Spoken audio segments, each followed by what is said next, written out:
What's up YouTube, and welcome back to Homebrew Subaru. In this episode I'm going to modify the cooling system to cool cylinder number 4 and mock up the GC radiator.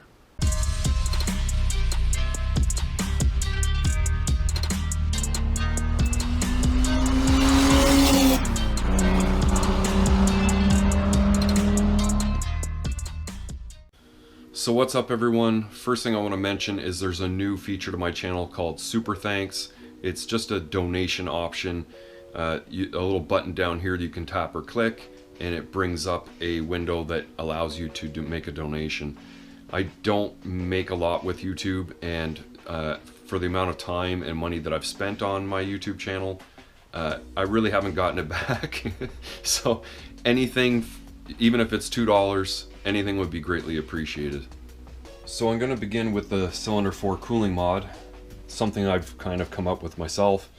So if you find these kits online, normally they'll come with this fitting here, which is M20 by 1.5 thread, and then a 1/2 inch barb on the other end.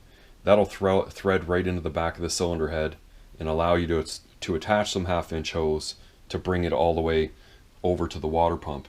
Now that's the way I'm doing it, but normally these kits come with this fitting and a little section of hose that goes up to a T, which would be a 1/2 inch and then 5/8 and 5/8 on the T, so that you can attach this to the water pump. So it would go directly from back of the cylinder head up into the T and feed through the actual heater hose.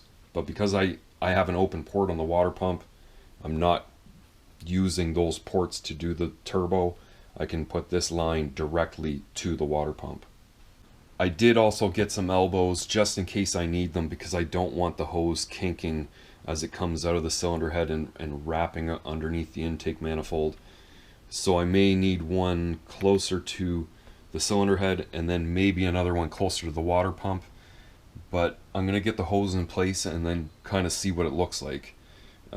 This fitting, I'm going to have to put some red thread locker onto the threads to make sure it seals up good. You don't want to use thread tape or something like that. It just won't withstand the temperature. And the red thread locker is anaerobic. As long as it gets in there and has no oxygen, it'll just seal right up solid. So I have this all installed and routed the way I like. I'm just going to stick the camera down in here so you guys can get a really good look. And there you can see the back of the cylinder head with the brass fitting coming out. That little piece of hose with elbow. And the hose coming up this way. And then the hose continues up the backside here underneath the intake manifold, coming out along here in the front, and then just wrapping around right around the cylinder head to the water pump. So this piece of hose is kind of exposed. I have put some loom over top of the hose running underneath the intake. I've left everything loose because I've kind of learned a new rule to not zip tie anything until I'm finished, because I just end up cutting zip ties and rerouting things. So I think this is probably going to sit something just like this and actually leave a tiny little bit of looseness on this hose. It has clearance all the way around there, so I don't think it's going to rub on anything at all. And then it's kind of just like another one of the cool factors. Like, people would be wondering, like, what's that hose for?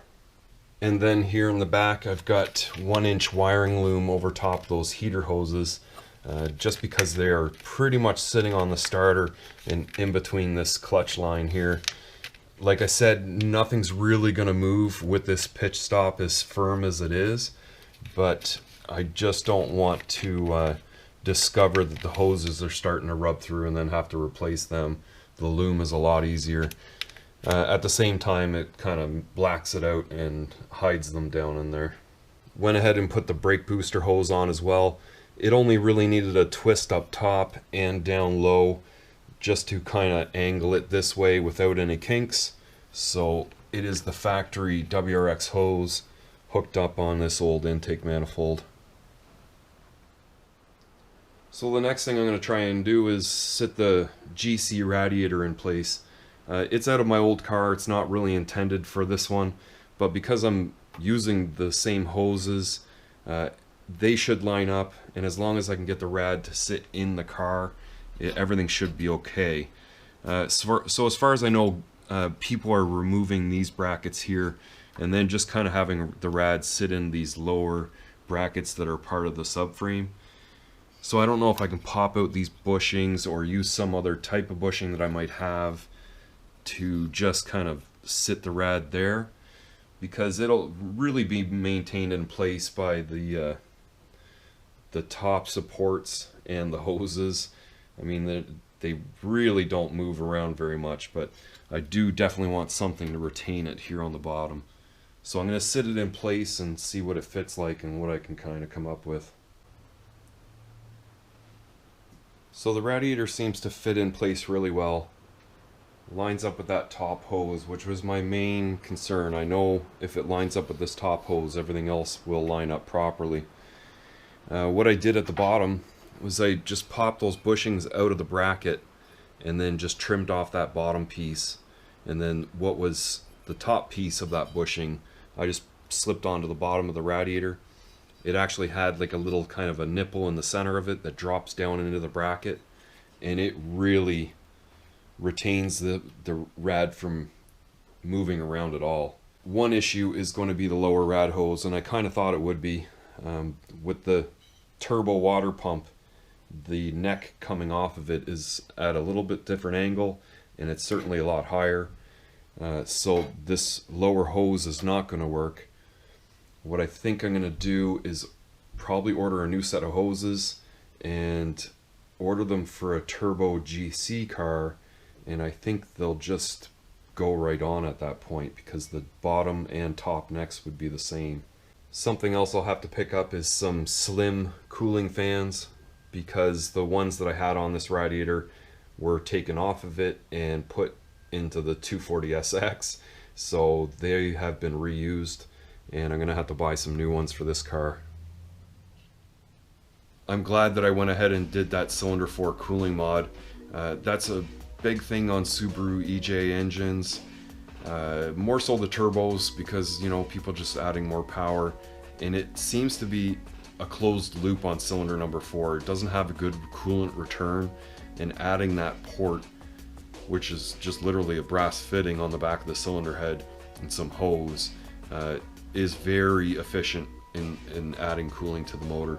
So I'm glad that I did it. I've never done it before, and I hope that I can benefit from it. I want to do as much cooling mods and tricks that I can to make sure this thing's as reliable and efficient as possible.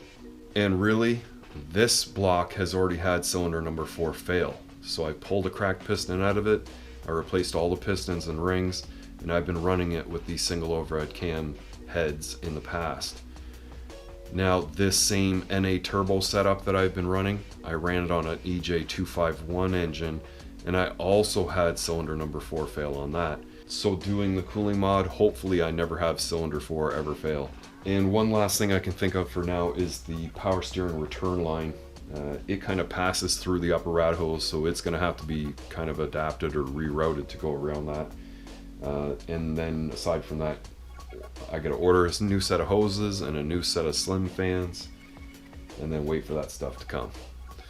So if you like this video, definitely give it a thumbs up, and if you're new here and you haven't already, please consider hitting that subscribe button for me. Leave your questions and comments further down below, and I'll see you in the next one.